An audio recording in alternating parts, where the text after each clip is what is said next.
বছর আগতনে গেঞ্জি লইয়া তৈ দিছে বুকুর মাঝে লেখা এসো হে বৈশাখ। আমি কই এ কপাল পুরা তুই এসো হে বৈশাখ কইয়া ডাকতে কি দা বৈশাখ কিন্তু আল্লাহর 12 মাসের 1 মাস, না ডাকলেও আইবই।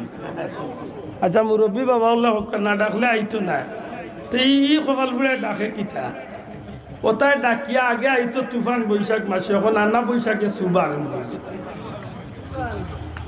মাতই না কেন এখন সুবানোর কোনো টাইম টেবিল নাই রে ভাই, আনা বৈশাখে সুব। ও গেছিলাম একবার সার্থক তারা উঠিয়া কইছিলাম আরে হুজুর 1.5-2 কেজি আধা কেজি ওল্লা হিল ফোর্স।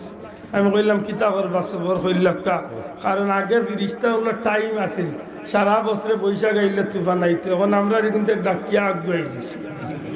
এখন ফিরিস্তা হলে কিবা বাত্তর এখন ভাঙ্গিয়া চাইজ বানাইতা টাইম পাইলে তো বানাইতা, অন আন টাইমে ডাক আরম্ভ হয়ে গেছে ইগেকর এসে বৈশাখ অন আরম্ভ হয়ে গেছে তুফান। আর কিতা করতে বলে যে চাইজ আছে ও চাইজ আমি ডরাই আর এসে আখটা চাখানি পড়ি যাই। আমরা খাইসলতেই আমরা গজব বানিয়ে ঠিক না ঠিক না জোরে হোক ঠিক না ঠিক না। আজকে হইল 6 তারিখ, আরো আছে 6 দিন।